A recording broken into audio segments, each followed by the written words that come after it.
하나님이라는 말씀을 전해주실 때 은혜 받으시기 바랍니다.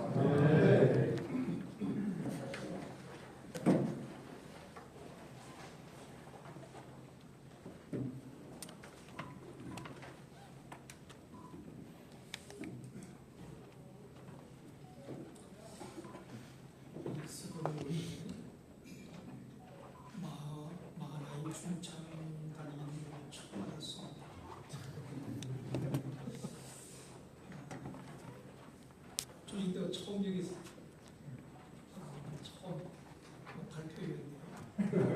너무 잘하셨습니다. 우리 찬양처럼 우리 서울서부터 모든 찬양, 오늘 참사하는 모든 분들이 찬양가처럼 함께하고 하나님 함께 하시면 확신하면서 나아갈 수 있기를 원합니다.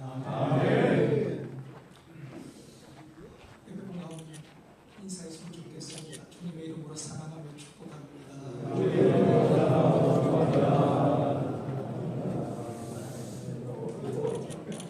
다시 한번 당신이 역사의 주역입니다.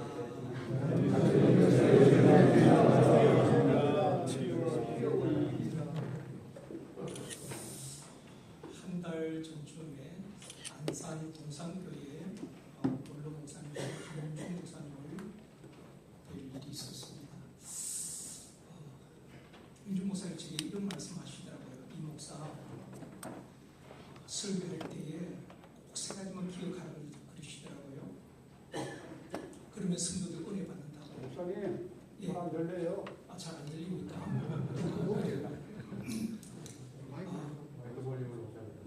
예. 동산 교회 김준 목사님께서 목사 설교할 때 세 가지만 꼭 기억하는 것이더라고요. 울리든지 웃기든지 짧게 하든지 세 가지 중에 한 가지만 잘하면 된대요. 그래서 제가 오늘 울리거나 웃길 재주는 없고 짧게 할 수 있을 것 같아요.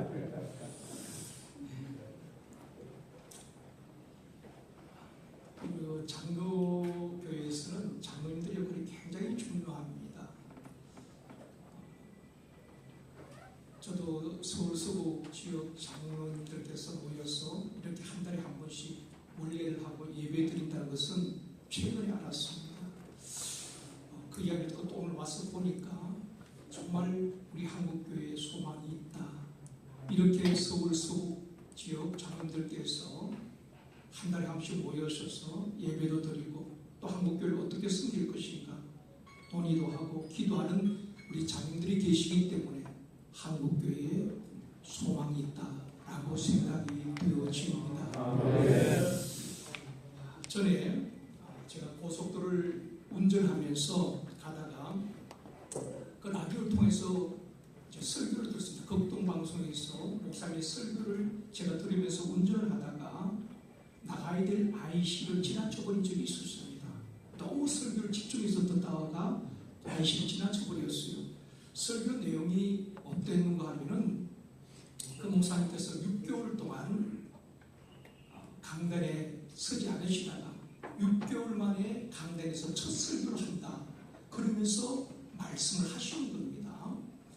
안식년으로 6개월 쉰 것도 아니고 몸이 좋지 않아서 6개월 동안 강단을 핀 것도 아니고 왜 6개월 동안 강단에 서지 못하셨는가 그 설명을 설교 서론에 하시는 겁니다. 이런 내용이었습니다. 그 교회에 원로 장로님이 계시는데 공부도 많이 하셨고 인격도 훌륭하시고 모든 성도들로부터 존경받는 장로님이셨다는 것입니다. 이제 연세가 많이 드셔가지고 병원에 입원해 계시는데 목사님이 병원에 가셔서 예배를 드리고 이제 아마 임종이 가까우셨던 것 같습니다. 그래서 목사님께서 장로님께 그렇게 물은 겁니다. 장로님, 그동안 수고 많이 하셨습니다. 천국에서 만나요. 그렇게 말씀하셨는데 그 장로님께서 이렇게 대답을 했다는 것입니다. 목사님, 천국이 있을까? 아주 힘없이 그렇게 대답하시는 겁니다. 그래서 목사님께서 장로님 왜 그래요? 예수님 몰라요? 알아요. 그런데 천국이 믿어지지가 않아요. 그 말씀을 장로님 하셨다는 것입니다.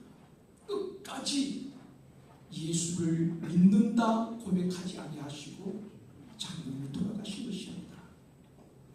목사님이 충격을 받고 멘붕에 빠진 것입니다. 내가 그동안 목회를 어떻게 한 것인가? 성도들에게 무슨 설교를 했고 무엇을 가르쳤는가? 오히려 목사님이 충격을 받으시고 가장 힘든 장례식을 치렀다는 것입니다. 우리 장로들도 잘 아시겠지만 장례식장에 가보면은 어떤 장례식장에 가면 참 마음 기쁜 때가 있습니다. 정말 천국에 다시 만날 것을 기대하면서 그런가 하면 어떤 분들은 마음이 참 불편할 때가 있습니다. 그래서 이 목사님 가장 힘든 장례식을 치르고 당의 허락을 받고 6개월 동안 기도에 들어가셨다는 것입니다. 지난 목회 여정을 돌아보면서 나는 어떻게 목회를 했는가? 그렇게 수없이 설교를 들었는데 어떻게 구원의 확신이 없었을까? 목사님이 회개하고 하나님 제가 목회를 잘못했습니다. 목사님이 저도 6개월 동안 회개하셨다는 것입니다. 그리고 6개월 만에 돌아오셔가지고 첫 설교를 하시면서 그 이야기를 하시는 겁니다. 제가 그 이야기를 제가 운전하면서 듣다가 저도 충격을 받은 것입니다. 그럴 수도 있구나. 그분은 믿음이 좋은 줄 알았는데 그분은 구원돼서 의심할 여지가 없는데 그럴 수도 있겠구나. 그 생각을 제가 아시게 지나쳐버렸어요. 그래서 한참 가다가 다시 돌아온 적이 있습니다. 고린도전서 10장 3절에 보면은 성령으로 아니하고는 누구든지 예수를 주시라 할 수 없다. 우리가 믿고 싶어서 믿어지는 것이 아니라는 것입니다. 성령이 아니하고는 그 누구도 예수를 주시라 고백할 수 없는 것입니다. 바꾸어 말하면 예수를 나의 구원자 주로 고백할 수 있다는 것은 성령이 내 안에 계신 증거인 줄 믿습니다. 내가 믿고 싶다고 믿어지는 것이 아닙니다. 그래서 데살로니가후서 3장 2절에 보면은 믿음은 모든 사람의 것이 아니니라. 믿음은 모든 사람의 것이 아니라는 것입니다. 믿고 싶다고 믿어지는 것이 아니라는 것입니다. 누구든지 교회에 나올 수도 있지만은 믿음은 모든 사람의 것이 아니라는 것입니다. 모든 사람이 다 믿을 수 있는 것은 아니라는 것입니다. 그래서 믿음은 하나님 주신 선물이라고 말씀하고 있는 것입니다. 아버지가 장로님이기 때문에 교회에 나갈 수 있지만 아버지가 장로님이기 때문에 아들이 믿어지는 것은 아닙니다. 어머니가 권사님이기 때문에 교회에 나갈 수 있지만 어머님이 권사님이라고 해서 어머님의 하나님이 나의 하나님이 된 것은 아니라는 것입니다. 믿어지는 것은 성령의 역사요, 믿음은 하나님의 주신 선물인 줄 믿습니다. 그렇다면 기독교는 무엇을 믿는가? 그 다음을 믿는 것입니다. 히브리서 9장 27절에 보면 한 번 죽는 것은 사람에게 정해진 것이요 그 후에는 심판이 있어요. 한 번 죽는 것은 정해진 것이지만 죽음이 끝이 아니라 그 후가 있다는 것입니다. 우리는 기독교는 죽음이 끝이 아니라 그 후를 믿는 것입니다. 그리스도인들은 그 후를 믿는 것입니다. 죽음이 끝이 아니라 그 후 심판이 있음을 믿는 것입니다. 우리가 건강 검진 받듯이 덜 점검해야 될 것이 있습니다. 제가 아는 목사님 가운데도 참 건강하신 분이 계셨어요. 대전에서 교회를 다시 리모델링하고 너무 좋아하셨는데 정말 건강하셨거든요. 그런데 리모델링 다 하고 이제 건강검진을 받았는데 암 발기 판정을 받고 얼마 전에 돌아가셨어요. 나는 건강한 줄 알았는데 내 안에 그런 병인 줄 몰랐다는 것입니다. 우리가 건강검진 받듯이 늘 점검해야 할 것은 나는 예수 믿는 사람인가. 장로님뿐 아니라 목사님들도 마찬가지라고 생각합니다. 나는 죽은 그 후를 믿는 사람인가. 나는 믿음 안에 있는가 점검해야 할 것입니다. 어떤 일을 하는 것보다 더 중요한 것은 나의 믿음을 점검해야 한다는 것입니다. 제 말이 아닙니다. 고린도후서 13장 5절을 보면 너희는 믿음 안에 있는가 너희 자신을 시험하고 확정하라. 바울이 고린도 교회 성도를 향해서 그렇게 이야기하고 있습니다. 그렇게 은사들이 있었던 그들을 향해서 너희들이 믿음 안에 있는가 너희들을 시험하고 확정을 하라. 그렇게 말하고 있습니다. 사랑하는 장로님들, 우리는 내일을 알지 못하잖아요. 그러나 하나님은 1년 뒤, 10년 뒤, 100년 뒤 영원을 보시고 우리를 인도해 가시는 분인 줄 믿습니다. 이스라엘 백성들을 애굽에서 나오게 하실 때 하나님 대책 없이 그들을 인도하는 것이 아닙니다. 하나님 그들에게 가나안을 말씀하시고 출애굽시켰습니다. 그런데 이스라엘 백성들은 늘 눈앞에 펼쳐지는 환경을 바라보고 원망합니다. 홍해 앞에서 애굽에 매장지가 없어서 우리를 이 광야로 이끌어내어서 죽이려고 하느냐 원망합니다. 또 홍해를 걷는 이후에 물을 찾아 3일 동안 헤매다 마라에서 쓴물을 만났습니다. 서서 마실 수 없다고 또 이스라엘 백성들은 모세를 원망합니다. 하나님은 가나안을 약속하시고 예비하시고 그리고 그 백성들을 애굽에서 출애굽시켰습니다. 홍해를 건너게 하셨고 마라의 쓴물을 지나서 엘림의 물샘 12과 종려나무 70줄을 하나님은 준비해 놓으시고 그들을 인도해 가시는 것입니다. 근데 이스라엘 백성은 홍해 앞에서 마라의 쓴물 앞에서 하나님의 인도하심을 보지 못하고 그 다음을 보지 못하고 원망하고 불평하다 결국 가나안의 축복을 놓쳐버렸다는 것입니다. 우리 인생길에 펼쳐지는 수많은 사건과 문제 앞에서 하나님은 저와 우리 모든 장로님들 어떻게 반응하시는가 하는 그걸 보시는 거예요. 하나님이 얼마든지 다른 길로 인도할 수도 있었지만 그들의 반응을 보기 위하여서 그 다음을 믿는지 보기 위하여서 홍해를 앞에 두기도 하시고 마라에서 선물을 만나기도 하시고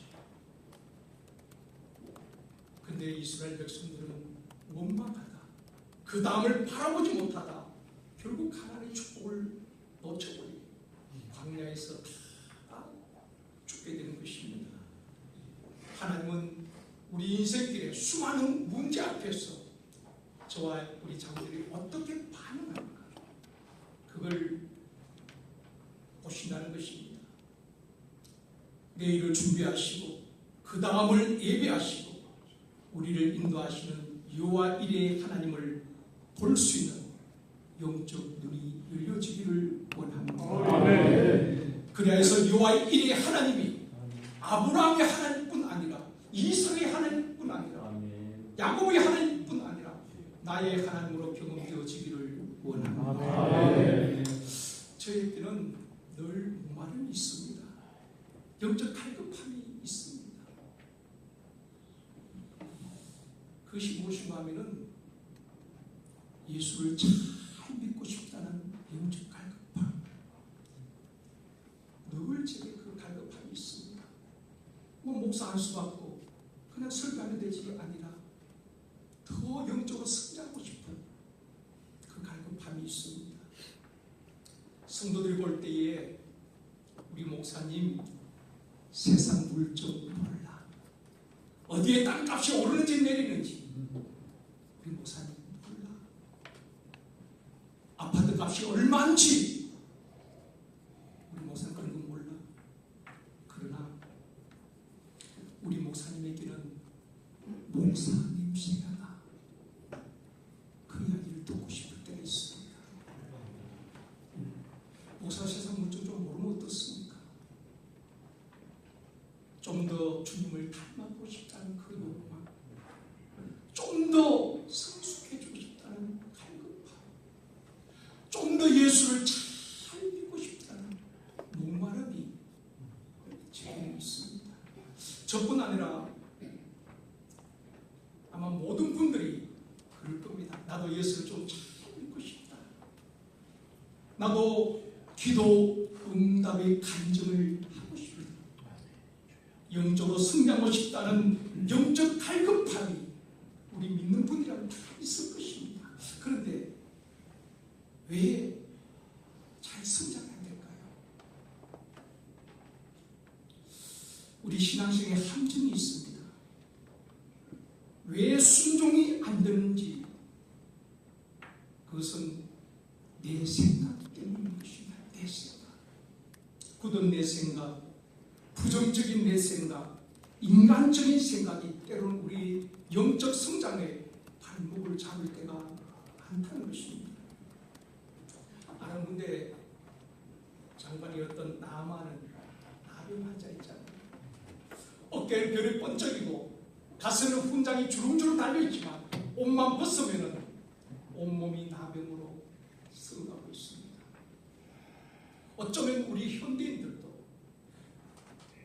외적 화려한 뒤에 숨겨진 내면의 고통이 나만의 아픔 아니겠습니까? 겉으로 화려합니다. 문제없어 보이지만 그 옷만 벗으면, 군복만 벗으면 온몸이 나병으로 휴가했던 것처럼 오늘날 현대인들도 교회 안에서 괜찮은 목사야, 괜찮은 장로님이야, 문제없어 보입니다. 성도들에게 친절하고 인격적인 훌륭한 분으로 보여집니다. 그러나 그 속에 숨겨진 내면의 아픔, 숨겨진 죄악들도 있을 수 있다는 것입니다. 근데 이스라엘에서 끌려온 어린 소녀지요, 그 아이가 이렇게 말합니다. 우리 주인이 사마리아에 계신 선지자 앞에 가면 나병을 고칠 수 있을 텐데. 어린 소녀 이름도 성도 밝혀지지 않지만 그에게 믿음이 있었습니다. 확신이 있었습니다. 그 아람에서 고칠 수 없는 병일지라도 우리 선지자 앞에 가면 하나님께서 그의 병을, 나병을 고칠 수 있을 것이다.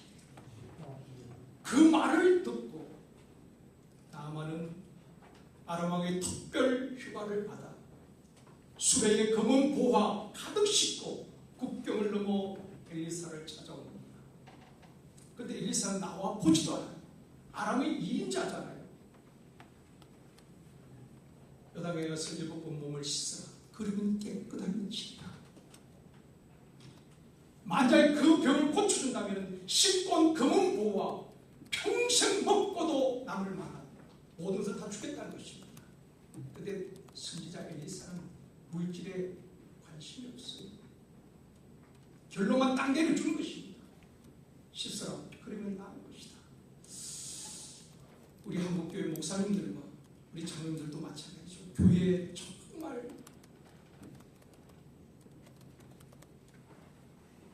우리가 물질에서 좀 깨끗해졌으면 좋겠다. 총회도 마찬가지고 하나님의 사람들은 명예, 권세, 물질 앞에 건드리지 않았어요. 엘리사도 깨끗하게 그냥 결론만 내리주는 것입니다. 요단강에서 7번 씻어 깨끗해질 거야. 그런데 문제는 나만이 어떻게 반응합니까? 열왕기하 5장 11절에 보면 나만이 노하여 물러가며 이르되 내 생각에는 그가 내게로 와서 여호와 이름을 부르고 나병을 고칠까 하였나.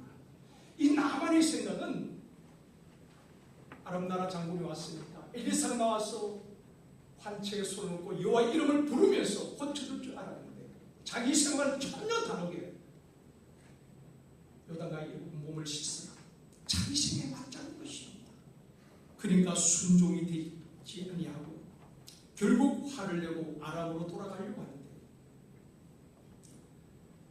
신하의 권유로 요단강에 7번 씻게 될 것입니다. 이해가 되지 않아도 순종할 때 그의 몸이 깨끗하게 고침받은 줄 믿습니다. 목사도 또 교회 중직자도 왜 순종이 안 될까요? 내 생각, 내 경험이 항상 앞서기 때문인 것입니다. 순종은 이해가 되어서 하는 것이 아니라 믿음으로 하는 겁니다. 성경 전체에서 내릴 수 있는 결론 하나가 하나님의 축복과 하나님의 치유와 하나님의 기적은 순종을 통해서 온다는 것입니다. 성경 어디를 보아도 순종하지 않는 자에게 하나님의 기적이 일어나지 않습니다. 순종하지 않는 자에게 하나님께서 축복하신 적이 없습니다. 순종할 때에 병노자가 낫게 되어지고 순종할 때에 하나님께서 하늘의 아름다운 목을 열어주신 것입니다. 신명기 28장을 잘 보지 않습니까? 우리 자녀들이 옛날에 많이 인용했던 나가도 복을 받고 들어도 복을 받고 신명기 28장을 축복장을 할 때 1절 2절에 보면 뭐라고 말합니까? 하나님의 말씀을 듣고 순종하는 자에게 이 모든 복이 임한다 말씀하고 있는 것입니다. 그런데 순종이 안 되는 것은 내 생각, 굳은 생각, 나의 경험이 앞서기 때문에 때로는 그것이 우리 발목을 잡고 있는 것입니다. 오늘 보면 우리가 너무 잘 아는 내용입니다.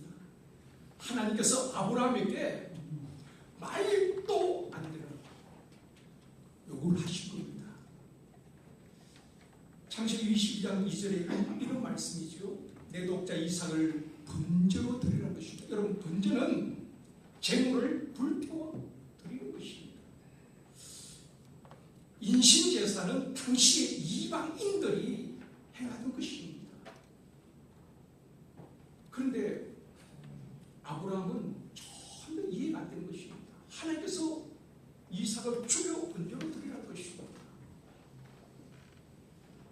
아브라함이 어떻게 반응합니까? 하나님 3일 금식 기도해보고 결정할게요. 그렇게 말하는 거죠. 하나님 이삭은 안 되고 쓰잘데기 없는 이스마엘 들만 안 될까요? 다른 것도 아닙니다. 우리는 때로 하나님 앞에 순종하기보다도 하나님을 이해시키고 하나님을 설득하려고 할 때가 참 많이 있습니다. 순종은 이해가 되지 않아도 믿음으로 하는 것입니다. 여러분, 마리아가 순종하는 과정을 보면은 가브리엘 천사를 통해서 잉태의 소식을 듣게 됩니다. 남자를 가까이 하지 아니한 처녀가 어떻게 아이를 낳을 수 있겠습니까? 상식적으로, 의학적으로, 생리학적으로 맞지 않습니다. 그래서 마리아가 그렇게 말하잖아요. 나는 남자를 가까이 하지 않는다. 어떻게 이런 일이 있겠습니까? 천사를 통해 주시는 말씀은 하나님이 하시면 된다. 성령이 하시면 된다. 하나님의 말씀에 넘치지 못하시는 없다. 그때 마리아는 이렇게 고백합니다. 이해가 되지 않잖아요. 그런데도 주의 계집 총리원이 말씀대로 이루어지 상식에 맞지 않고 의학적으로 맞지 않아도 하나님이 말씀하시면 말씀대로 이루어지기를 원합니다. 이게 마리아의 영성이고 마리아의 믿음이었습니다. 성경이 이렇게 말씀합니다. 누가복음 1장 46절에 주께서 하신 말씀이 반드시 이루어지리라고 믿은 그 여자에게 복이 있도다. 아멘.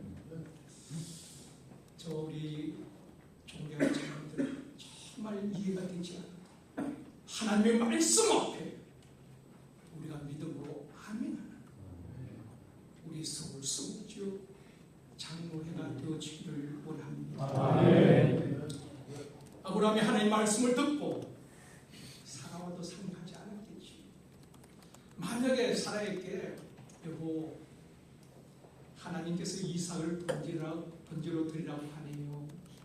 그랬다면은 사라의 반응이 어떻겠습니까? 여러분 모승이가 얼마나 강한데.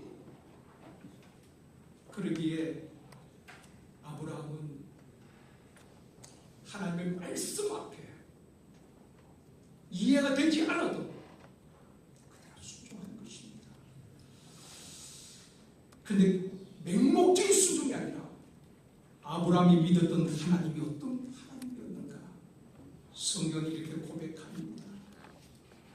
먼저 아브라함은 사람을 번제로 받을 만큼 잔인한 하나님이 아니라는 것을 믿었습니다. 죽은 자와 다름없는 나에게 그것도 100살에 하나님께서 아브라함을 주실 때는 하나님이 그에게 있으실 것이다. 주신 그 하나님이 다시 아브라함을 번제로 드리고 하실 때 하나님이 그에게 있을 것이다. 아브라함이 믿었던 것은 자기는 알지 못하지만 이해가 되지 않지만 하나님의 계획을 믿었던 것입니다. 아멘. 우리 서울 서북지역 장로님 사업을 하시는 교회를 섬기신 모든 일들 때로는 우리가 이해가 되지 않는 일들이 있습니다.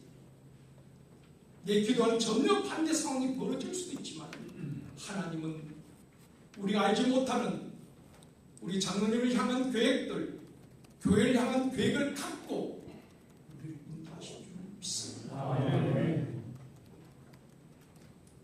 아브라함이 믿었던 하나님은 그 다음을 계획하시고 인도하시는 분임을 아브라함은 믿었고 또 한 가지 아브라함은 그 다음을 준비하신 하나님을 믿었습니다. 히브리서 11장 19절에 보면 이렇게 말씀합니다. 하나님이 능히 이삭을 죽은 자 가운데서 다시 살리실 줄 생각합니다. 대단한 믿음이죠. 하나님께서 이삭을 번제로 요구하셨는데 아브라함이 이렇게 고백합니다. 하나님께서 이삭을 죽은 자 가운데서 내가 이삭을 죽인다 할지라도 다시 살리실 줄 생각합니다. 이게 아브라함의 믿음이었습니다.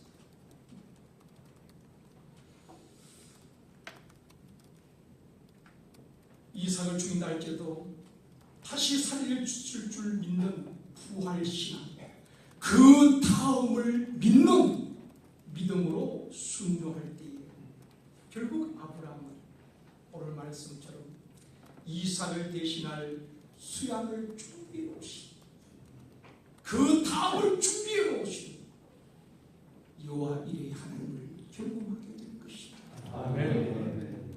하나님의 축복은 우리가 달라고 주어지는 것이 아니라 하나님 반드시 목사도 장로들도 우리 성도들도 어떤 문제 앞에서 이해가 되지 않는 사건 앞에서 우리의 믿음을 보시는 겁니다.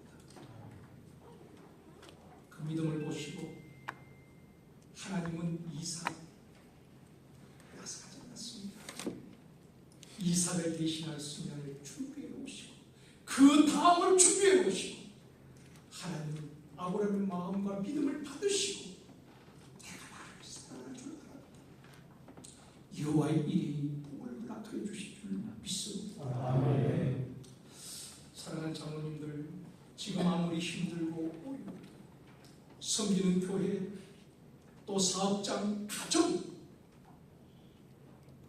어려움이 있을지라도 하루에도 몇 번씩 때론 주장고 싶은 힘든 상황이 있을지라도 기도응답이 더딜지라도 하나님이 보이지 않는 것 같아도 하나님은 반드시 그 다음을 계획하시고 우리는 내일 알지 못하지만 하나님은 1년, 10년, 100년 뒤를 준비하시고 우리를 인도해 가시는 좋으신 하나님이신 줄 믿습니다. 저는 그렇게 생각합니다. 교회의 목사의 영성이 성도들이 흘러 장로님들이 그 믿음의 영성이 흘러간다고 저는 믿습니다. 가정에도 부모의 영성이 자녀에게 흘러가듯이 그래서 우리 서울서울 지역 장로님 정말 이 마지막 어려운 시대에 영적으로 깨어있어 늘 기도하며 그 다음을 준비하신 그 하나님에 대한 확신과 믿음을 가지고 교회를 섬기고 우리 다음 세대를 세워가고 우리 후손들 또 다음 세대들이 우리가 가고 없을지라도 그 장로님 정말 장로님의 그 신앙을 본받고 싶습니다. 그 장로님의 인격을 본받고 싶습니다. 그 장로님의 승림을 본받고 싶습니다. 그게 최고의 복이 아니겠습니까? 그 다음을 준비하신 여호와 이레 하나님을 믿고 신뢰하며 그 하나님을 날마다 경험하는 우리 서울 서구지역 우리 장로님들 되어지기를 주님의 이름으로 축원합니다. 기도하겠습니다. 좋으신 아버지는 우리는 내일 알지 못하지만 우리 하나님은 1년, 10년, 100년 영원을 준비하시고 오늘도 우리를 인도해 가시는 줄 믿습니다.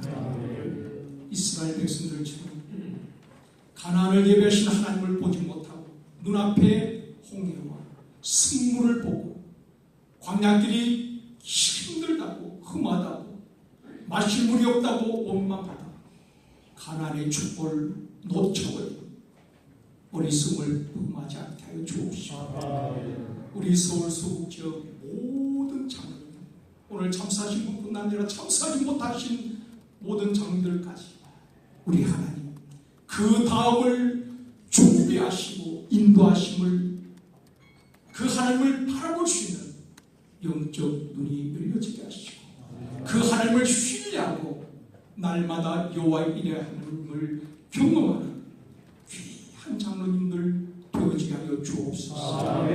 장로들 가정에 샬롬의 평강이 있게 하시고 온 가족들 영육간에 강건하게 하여 주옵시고 우리 장로들로 인하여서 섬기는 교회가 평안하게 하여 주옵시고 종회가 평안할 수 있도록 축복하여 주옵소서. 감사드리오며 예수님의 이름으로 기도드립니다.